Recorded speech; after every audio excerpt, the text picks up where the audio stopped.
So hello and welcome to today's Info2Go webinar. My name is Annie Gaines and I am the Continuing Education Consultant here at the Idaho Commission for Libraries located in sunny Boise, Idaho. Our webinars and other continuing education opportunities are funded by the Institute of Museum and Library Services. Everyone is muted and we encourage you to use the chat feature to ask questions and discuss with other attendees. As you exit the webinar, you'll be prompted to complete an evaluation. And as always, we appreciate your honest feedback. Today's topic is a travelogue of Serbia libraries, and our presenter is Dylan Baker, Deputy State Librarian at the Idaho Commission for Libraries. Dylan, please take it away. Thank you, Annie, and thank you so much, all of you who are attending. Hopefully this will be a very fun, entertaining travelogue here. I'm going to go ahead and share my screen. I got some slides because, of course, there's some good photos here to share. And let me pull that up. Excellent. And make sure I have the chat. Okay. All right. Well, welcome everybody. Thank you so much for attending. My name is Dylan Baker, and I am the Deputy State Librarian here at the Idaho Commission for Libraries. And hopefully it'll give you a nice, fun presentation today. Feel free, if you have questions, to put them in the chat or observations or thoughts. You can do that throughout the presentation. This is going to be pretty casual. It's a travelogue. We're not talking real serious stuff here, but hopefully you'll get something out of this too. So I've been here at the Commission for Libraries since 2017 and worked in Idaho libraries since 2000. So this was a really unique experience for me to talk about Serbian libraries because I am very familiar with Idaho libraries, I feel like, but less so with international libraries. So prior to visiting Serbia earlier this year, I'd only been out of the United States one time before, and that was a family trip to the Philippines when I was a teenager. So that's kind of a fun fact about me. So I'm expanding my global horizons. So why Serbia? That's often a first question that gets asked of why did I travel to visit Serbian libraries? And the real reason was it was offered as part of the Master of Library Science program I was in. Many Masters of Library Science programs do offer global experience, and I just happened to be going through Emporia State University, just graduated in August, so that was fantastic. And they had been offering an annual global experience trip in the summer for quite a while, I think, a couple decades. So it was really, and they had kind of had to put a pause on that during the pandemic, but were able to bring it back just this year where they could actually travel again. And Dr. Andrew Smith, one of the faculty there, has been leading that global experience trip since 2013 and been going to Serbia about that same amount of time. So he's really developed a lot of the connections and archives. Why did they end up going to Serbia in the first place? I think they were, it was just happened to be an international conference that the School of Library and Information Management at Emporia got involved with. And then they were exploring some different international global experience options. And they really liked Serbia. And I can completely understand why. It was really a beautiful country. Really cost of living is great. Like in traveling as an American was very affordable once you're there. And it was really a lot of unique experiences. And there's definitely some cultural differences, but I didn't feel too out of my depth either, which was wonderful. So another question, though, that often comes up is, where is Serbia? As I often, when I was explaining that I was going on this trip, some folks would often ask me and think, do you mean, are you going to Siberia? And no, it's not Siberia. That's not where I ended up. But Serbia, it is over there in Europe. It's in the Balkans, and a couple of maps here to give you kind of an orientation of where Serbia is located. It's Mediterranean-ish, and that kind of similar climate. In terms of size, it's I like to compare, to our frame of reference here, since we're at the Idaho Commission for Libraries of Idaho. Geographically, think it occupies about a third the geographic area of Idaho, so about a third the size of the state we're currently in. But in terms of population, it's quite a bit more. We spent the capital of Belgrade, that's where we spent most of our time.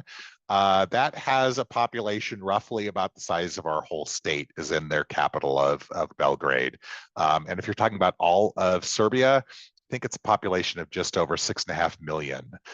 So a lot more people in a smaller space, which Europe and in other states. Obviously, we're in one of the least densely populated states, and here you're talking about a densely populated European country. But we still got to see, of course, there's still a lot of countryside and farmland and stuff as well that we got to see when we traveled out of Belgrade. But when we're in Belgrade, that was a large city, so that's a lot of where we spent our time. So a little bit of overview, hopefully some orientation of where everything is at. Now I'm going to kind of go through the actual travel log of the various locations we visited and try to tell you a little bit about the uniqueness of the locations and libraries and archives we saw in Serbia and some similarities and how things you might be able to use at your own library or archive or institution that I learned while I was there on my trip. So I was there for about 10 days. We were housed and stayed at the Hotel Moscow. It is an amazing building right in downtown Belgrade, real walking distance for everything we were going to, other than some of the far-flung libraries and archives that we needed to travel to by car. It's been open since 1908 and really has survived a lot of change. Obviously, Serbia has been through a number of different state systems, being part of the USSR, being Yugoslavia, and it's that hotel has been intact, and it was a really delightful place to be able to operate out of for that international trip. And how that international trip worked, I think it's a little bit different for every master's program that has a global experience trip that you enroll and apply for. But it was covered as the lodging was covered as part of the by the university. So we just had to purchase our plane tickets to get there, pay for our food and other incidentals while we were there, but the ground transportation once we were there and the hotel were covered by the university, which was really nice. And just a fun fact, their breakfast buffet really, I don't know, I can't go back. It is like the best breakfast buffet I've ever seen. Really wish I would have gotten some photos of the breakfast buffet. The spread was amazing. Like they had fresh meats and cheeses and vegetables and fruits and make your own cereal with different nuts and oats, breads, coffees. It was like just a fantastic breakfast buffet, and the food, just amazing. So anyway, let's get on to the libraries. We'll talk more about food more later, I promise, because what's international travel without talking about food too?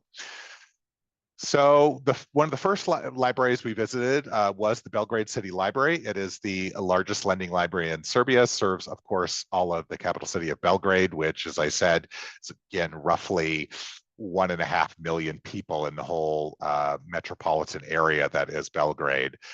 So they have 13 municipal, so those are like in the various subdivision districts, but they have 70 branches, 1.5 million items, 200 employees, and I think that's active users I have on that slide. I think inactive and active, they count like 1 million, and it's really pretty impressive what the reach they have, of course, throughout the city. And you're seeing here, this is their headquarters building. It's the Serbian Crown. Again, lots of rich history. We're going to get into that in the sense that you're in Europe, so a lot of buildings have been repurposed, not a lot of purpose-built libraries, a lot of buildings that have had to adapt to serve as libraries and previously were other things. I think the Serbian Crown was a hotel previously, many decades ago, perhaps served as some other, maybe as a hospital. It's really had a rich history as well. And you can kind of see there on we didn't spent a lot. The library is on the left kind of portion of that photo, but on the right they have like a tourist information center too for tourists and visiting guests. But let's talk a little bit more about the city library itself. So one of the big differences with libraries in Serbia versus libraries we're used to maybe here in Idaho and the United States and elsewhere is they have closed stacks, and like rather than open stacks we have. So for the most of the libraries we went in, you didn't walk in and see a bunch of shelves. You couldn't just go up and grab some stuff off the shelves and browse. Most of the library material was kept in areas accessible only to staff. So that's why they were called known as closed stacks. So as you're seeing there, that one photo of the computer terminal, there's a little slip you could fill out. You would browse on the online catalog and find what you wanted, fill out a slip, and then that item would be retrieved for you by staff. And then, for instance, in the Belgrade City Library, the headquarters here, they had a dumbwaiter that they could use to ship items up from the basement. So why do they have closed stacks? A couple of reasons.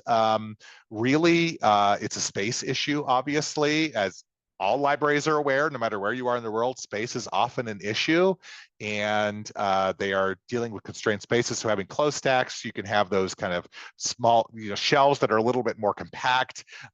You're not worrying so much about browsability because members of the public are not browsing them. And then it's also a prioritization of space. The space they did have, and we'll get into that in a minute, it's more useful, they've determined, for their community to make that space available as reading rooms and sitting areas and study areas than it is to have them filled up with shelves and stacks.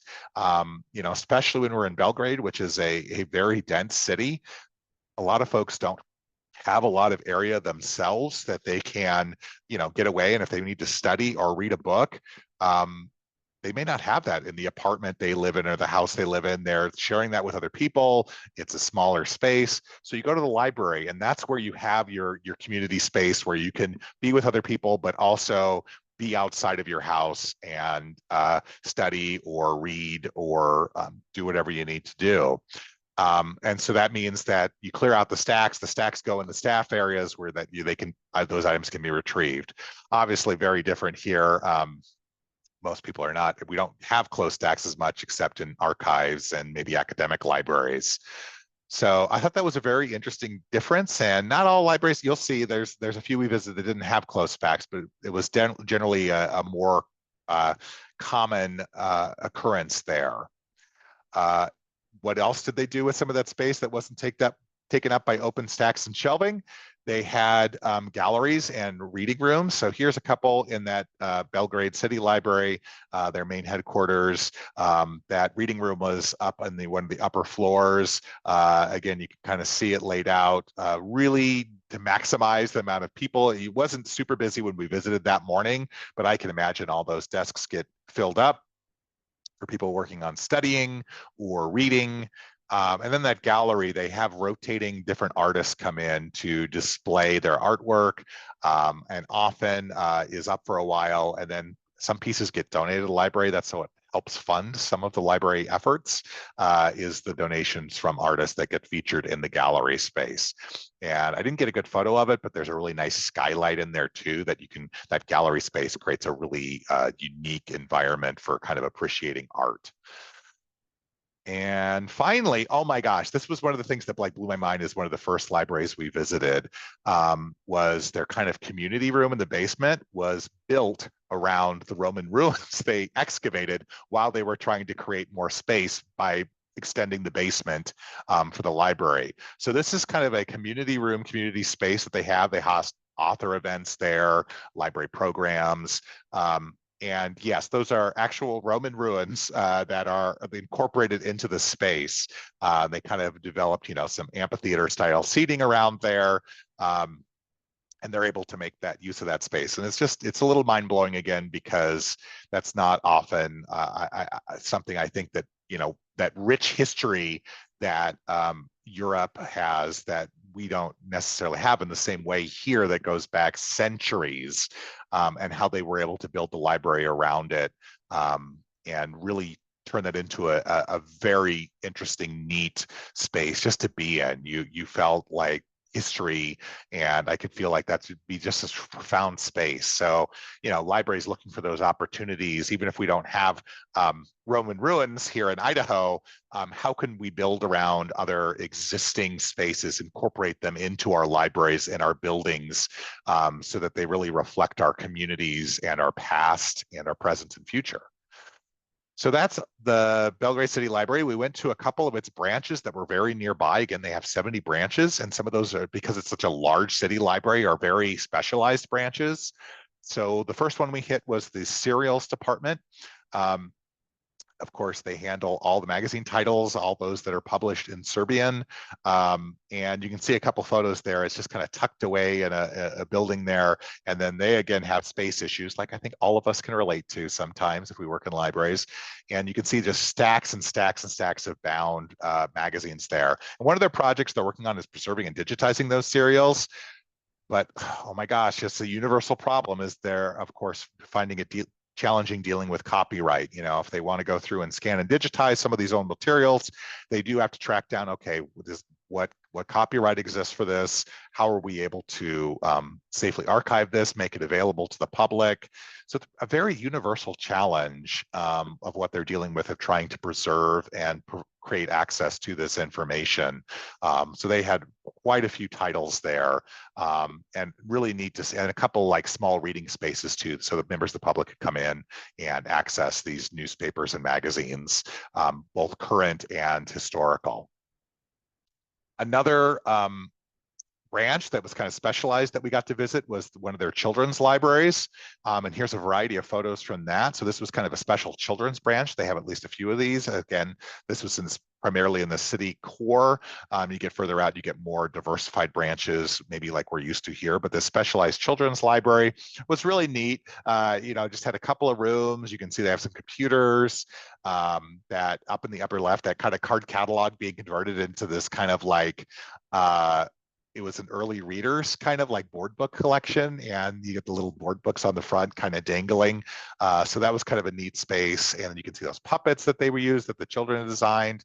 They have kind of their equivalent of a summer reading program. You can also see the kind of handwritten reviews. That was their summer reading program equivalent, required children to write reviews of items, and then they would be displayed there at the library. Another thing that's, I think, really interesting that I didn't know about Serbia until I was there, and learning more about it, was how multilingual most Serbians are. In school, they, of course, learn Serbian, and as Serbian has two alphabets. They have both the Cyrillic alphabet, similar to Russian, but a little different, and a Latin alphabet. So you'll often see things in Serbian that is written both in Cyrillic and in our traditional Latin alphabet. And then in school, they also learn English. So that was another pleasant surprise for being someone who only really speaks English well, and even at times I don't maybe feel like I speak English that great. No, I do. I'm fine. But it is you can to have most of the people I came in contact with be able to speak English very well, was kind of really comforting and kind of mind blowing too, that they have to learn both their own language in two different alphabets and then also learning English. And you'll see some of the pictures of books that come through. You'll see a variety, a lot of Serbian language materials, but they also have a variety of English materials there too. It's just a lot more expensive and difficult for them to access those materials. Obviously, a lot cheaper for them to access their own and purchase their own Serbian language materials. So another one we visited, this is again connected to the Belgrade City Library, this is a partnership, was the American Corner. And I didn't know much about American Corners, again, before I went on this trip, but it is something that the US State Department has done for a couple decades in over 60 countries. It's kind of a soft power, soft diplomacy move in a lot of countries to help spread American values and influence, and provide support to countries in a lot of ways. So there are 7 American Corners in Serbia. They're not all connected to libraries. This one And Belgrade is connected to the Belgrade City Library and the Youth Center. So it's a wonderful, unique partnership. And they provide a lot of programming, a lot of programming. I mean, I think pre-COVID, they were doing like 500 programs a year in a not a very large space on a variety of topics. Again, they have to get kind of approved by the US Embassy in a lot of ways, but they receive a lot of funding that way to, again, kind of share a lot of American ideas and values and information. And it's a really interesting way that gets incorporated into that local community. And you can, of course, you can see that mural there.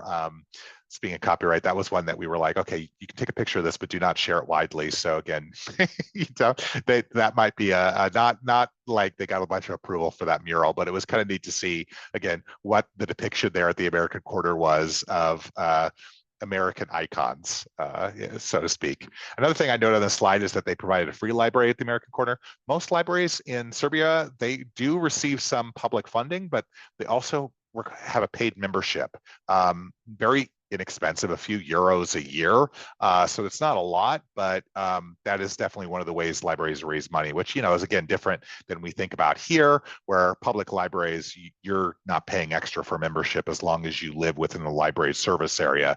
That's already included with out of your taxes. So just kind of an interesting different model there to help fund libraries.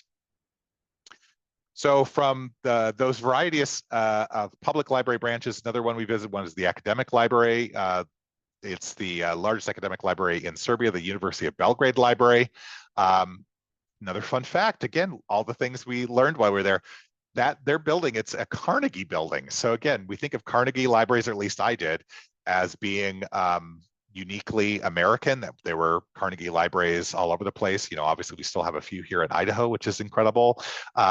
But they're international too. The Carnegie Foundation also sponsored libraries elsewhere. So this was the first purpose-built library in Serbia back in 1926, and it cost $100,000. Which, funny story too, they told us that like recently they'd had to replace the roof, and they applied for a new grant, and to replace just half of the roof was $100,000 a few years ago. So obviously $100,000 went a long ways back 100 years ago compared to now, where you can only replace half a roof maybe with that. So again, closed stacks, you can see a lot of their archive materials. We got to see a lot of incredible older materials there that they have, that they've been able to hold on to, some really ancient texts in Serbia that they brought out to show us. And then also you see the reading room there, which, you know, academic library, you got some nice kind of reading room spaces for studying. Again, that kind of limited space where folks can go at home. So they come to the library to study, like libraries here.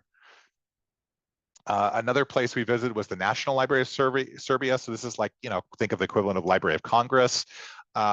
It's kind of sad of story, of course, though, that, you know, it was destroyed in 1941 in World War II when it was bombed, and they lost a lot of historic materials. They were trying to evacuate at the time, but really were not able to get materials out in time, and there was a lot of priceless historical books and scrolls and artifacts that were destroyed. The new library is gorgeous, though, the one that was built in 1973. They were, you know, of course, celebrating 50 years of being open, and they had a lot of, you know, had a unique exhibit out there. You can kind of see in the upper left, we were seeing the exhibit that kind of showed, you know, the previous National Library and what photos and what does remain from there. And then, you know, how the current one was designed and built. Some other unique features, they have a special reading room for the blind designed by a blind director. And if you can see in that kind of lower right, next to the carpet there's some kind of textured gray flooring that was specifically designed. It lets you kind of feel as you walk on it, the path, and it indicates the kind of pattern on that you can feel with texture as you're walking, kind of helps guide you through the library. And that was, again, kind of designed with that special reading room in mind for those that are visually impaired. The National Library of Serbia also has kind of their conservation lab. That's where most older materials have to be sent most libraries do not have their own conservation lab, so they get sent to the National Library for preservation. And there's a lot of paper science that goes on, a little less library science and more paper and engineering science to preserve these materials. So we got a kind of a tour of kind of the high-tech equipment that they have in their lab in order to preserve some, truly ancient, centuries-old materials and into the future. So from there, we left Belgrade and we toured. We got to go to one other kind of city. This is, I think, second or third largest city, Novi Sad. It's a little further north from Belgrade. It was about an hour drive. And this was another American corner. So again, there were 7 American corners in Serbia. This one in Novi Sad was not directly linked to the library. It's kind of a partnership with the cultural center they have there. But again, operates in a library similar environment in the sense that they do have books in English and by American authors typically, or that are read in America. And then they have computer labs, they have testing opportunities, they have a gallery space. So really, it's interesting. It does operate very similarly to a library. And again, those American corners, just kind of a neat cultural opportunity to help influence and spread some culture both ways. And then that US map with the states written out, I thought was kind of a fun picture too. So that was the American Corner in Novi Sad. Okay, this was one of my favorite libraries we went to. There was a couple, but this reminded me so much of some of our very small libraries here in Idaho that just do amazing things. This is the International Library of Novi Sad. So Novi Sad, population a few 100,000. So they have 30 branches, 4 in the city core. And this is their one international library, which is a very unique project. It was started, I think, a little over 10 years ago, the first kind of international library of all in Serbia. And it has over 15,000 books. You can see how they're packed into this really small one-room space in over 13 different languages. You can see, I took a picture too, that's got an upper story there, not terribly accessible. It's a very narrow staircase to get up to this kind of area upstairs that also has more books, but it's very popular, not just by tourists, but also Serbians, to come when they're learning other languages and want to experience books from other languages and cultures and countries. It has been tremendously popular. And again, what touched me so much was this space is open 6 days a week with pretty good hours, and it's a one person shop. So yeah, Reba, I see your comment in the chat. Yeah, it was incredible. Like, her story is talking about how much she works and like try to get a substitute, and sometimes she sounds like she does a lot. And she was also like incredible. Like, we were getting tours, so it was, we were getting behind the scenes stuff. We were getting to see some archives, but we were getting a little bit sometimes more of the show. Like, you want to impress people, you want to do this. Her name was Sonia. She was so like, she just got real with us. She's like, okay, you're a bunch of library students. So, she would be very real about like the pressures and the challenges of her job, just how incredibly satisfying it can be, but also draining, working with management, with a city of Novi Sad having 30 branches and layers of bureaucracy and administration, and her library, as popular as being a one-woman and fighting for resources, trying to meet patron needs. I think one of my classmates asked, what's your typical day like? And she's like, oh, I go behind the desk and cry. And I was like, oh my God, that's so relatable for some of us sometimes working in a library, where it's like all you feel like you can do is just like cry about the immense amount of work you have to do. So it was really an incredible space. Again, very small, but really serving the community needs and the kind of unique nature of this library. and how much she was able to do. And she was right around kind of the corner from one of the larger, so being able to be a specialized branch while they had more larger branches. But I was really glad that the professor had arranged that we were visiting this one, because I think we got a deeper visibility into like the related universal relatability of library experience, because it wasn't as showy of a tour. It was a little bit more of like, no, this is how libraries are. People that are incredibly dedicated and passionate, and often having to really fight for the resources and for the people that they're serving. In Novi Sad, we also went to their archives there. Really neat building where they have a lot of ancient historical texts as well. You can see there they have some repositories that are fireproof. We were warned that that there's all the kind of air gets sucked out if there's any kind of fire or anything like that. You have a limited time to get out. So we toured some of those, but it was a little like, okay, they've got some fire protection mechanisms in place to try to preserve those items. And some neat, meeting spaces. This building is not that old, so they have some larger rooms where they can host archives, get people to come in there and talk about things. And Peter, the director there, I just have to share this little cultural moment too, because this was cool, on a tour.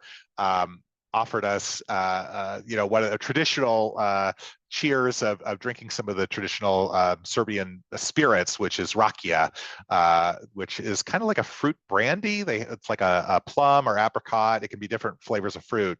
Pretty strong, and then we did a little toast, and it was nice. I was a little disappointed in some of my fellow library students in the sense that I think it was me and one other student that took them up on the shots. But I understand. It's not everybody's going for tours and wanting to get some shots of liquor while you're walking around and trying to understand and immerse yourself in other libraries. So again, I thought that was a neat touch and kind of a unique cultural experience to be able to share at the archives there. And then we also visit another university library there. It's the Matka Srpska Library, is the oldest national library. They're collecting everything, all material published in Serbia, which is quite a bit. So they have some close to access. We didn't get to see all of that, but it has been operating a long time. Really has a lot of historical things, a lot of and really focused on preservation of Serbian language materials. And I had to get the photo of all these card catalogs, which they haven't. I think also I can relate, at least as a librarian, is like sometimes it's just the backlog of work you need to get to when you're transitioning from one system to the next. Like they transitioned to electronic records, decades ago, but some things still have not been transferred over because they have so much material. So some of these card catalogs are actually still the mechanism in place for finding materials. So I thought that was like just relatable as a library worker, that sometimes you transition to and you just don't have the time to like fully, it's a long project to translate from one classification system to another, or one sorting system to another. So they're still working on it, which is great. And then finally, this is kind of one of the last libraries we visited, but also one of my favorites, like the International Library. This was kind of in a subdivision, a smaller municipality within Belgrade, the Bibliotek Momodimnik, which it was one of two branches that serves one of their kind of municipalities that's within Belgrade of about 100,000 people. Another really interesting space where it is on the second floor. You can see in that upper right, it's up the community center. The first floor is a music school. The second floor is the library. They have one dedicated staff person, Tonya, and then Sonia, who is part of the IT, had been working out of there because there wasn't enough desks in the main IT administration offices for the library. So she got to pick where she wanted to work. So she lives in this area.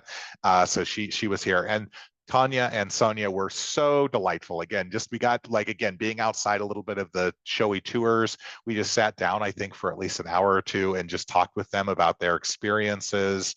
Tonya, the librarian there, she started there a year or two ago and really increased usage just by 50% within that community, just by being present, listening to people, putting in requests for the materials that they wanted. It was, really a touching story. And also hearing she was really a go-getter. She had that American corner you saw earlier that we were at the Belgrade's, the first American corner slides, she was there early on when it started and was really instrumental in that early partnership with the Belgrade City Library and the American corner, and had worked there, had done a lot, but was pretty honest in the sense that during the pandemic, during COVID, she experienced a lot of burnout because she was,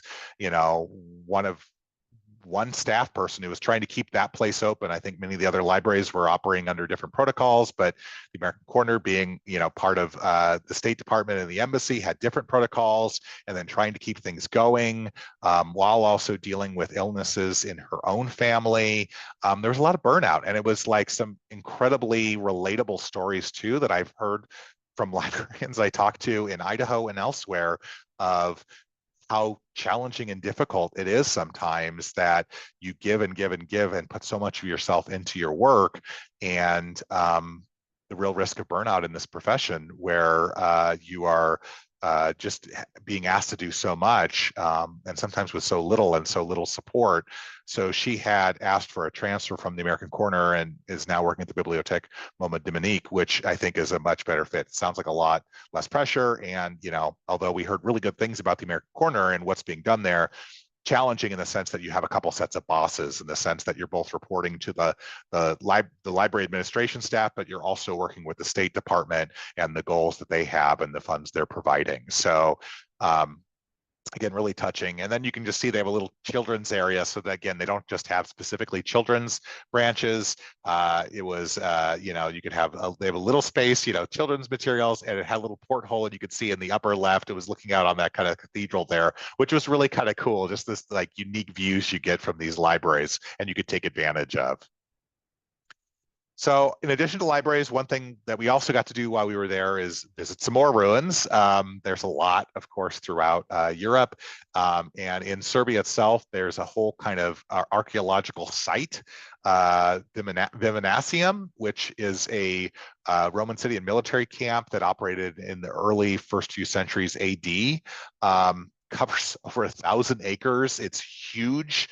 And they just haven't had the funding or time to really explore more than a few percentage of it, a few percent of it to really excavate it, because it's so time consuming. There's so much material there. They have geographically mapped everything, so they do know where everything's at, and are able to preserve it for when they're able to get in there and explore. But it was a really neat experience of getting to see a lot of unique Roman ruins, buildings. We walked through that in the lower right there. Mausoleum, there was a little, we could go down, we could see original paintings that were done in the mausoleum, and it was just a really cool, incredible experience to be blown away by kind of the history there, and how they have kind of operating this both as an archaeological site, but also to raise money for the archaeological site. It is a little bit of a tourist opportunity there. They operate it in a sense where they're showing it and operating as a place where you can go and visit. And of course, as we near the end of my slides here, and we're getting a little closer to lunchtime, at least where I'm at, I have to talk a little bit more about the food. So first, when we were at Viminacium, one of the experiences they provide there that we were able to take advantage of was a full Roman meal, which here you kind of see the spread there. And again, this was a banquet prepared, kind of modeled after what Romans would have eaten or similar to, prepared with ingredients and foods that would have been able to be grown in this area. So it was all cold, but there's a few different types of meats there. I don't know if they really had, I mean, you could see the deviled eggs there. I don't know if they had deviled eggs, but again, that kind of inspired by approach. Various salads and pastries, wine, and those really cool, I had to get one of those cool little like mugs that were hand cast clay. It was really a very cool experience on top of that whole touring Viminacium, to then have this whole like spread. And you can see what I had on my plate there, at least for my first round, trying a little bit of everything. And other food they had there too. It was all just incredible. This was a restaurant. A lot of their dishes are very just local vegetables, a lot of potatoes and cabbage, beans, and then a lot of the meats. Beef, lamb. And they have, I don't think I have any in this picture, but there are little traditional dish of ceviche. It's little sausages that they make from a variety of meats.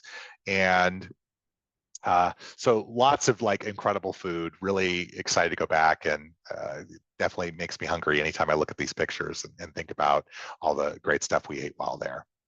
So that is kind of the end of my slides. I did want to tack on here one last thing. Again, I did this as a class, so I also had to create a LibGuide with some other classmates. So if you're interested in seeing some more photos and some more thoughts in terms of some ideas, discoveries, comparisons, this was a LibGuide I put together with a few of my classmates. So you can hopefully access that through, it'll be up at least for a while yet, I think, and it's available at that is.gd/Serbia_trip if you want to get some more ideas and photos.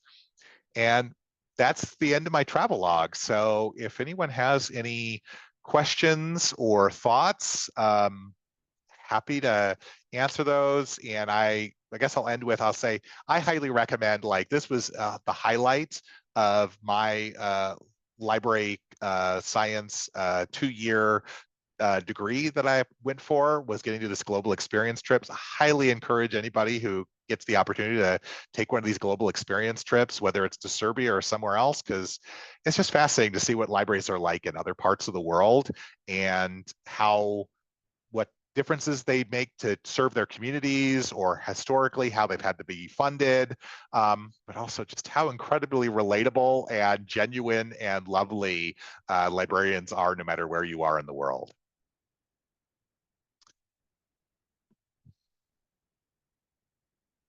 So thank you for everyone for coming. Like I said, I will stick around, and if anyone has questions, feel free to ask. And thanks so much for taking some time. And I don't know about the rest of you too, but gets me very hungry talking about and thinking about the food I ate while I was there. I love a traditional Roman lunch. That sounds delightful. Mm. Someone in the chat said they went on a similar trip in library school to Slovenia, which also sounds very interesting. Oh, wow. Yeah, that sounds amazing.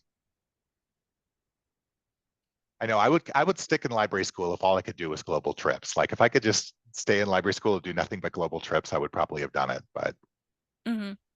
This is why my brain always comes back to those like semester at sea programs where like you're either teaching or attending classes on a boat that's traveling.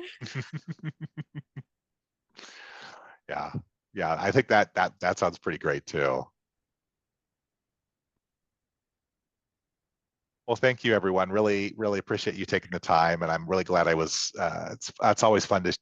Who doesn't love sharing pictures from their trips? And when I can relate it back to libraries, and it's even better. So, thank you so much, and thank you, Annie, for hosting this Info2Go. And I hope everyone goes and has something tasty for lunch, even if it's not Serbian cuisine. Thank you so much, Dylan. I'm gonna stop the recording now.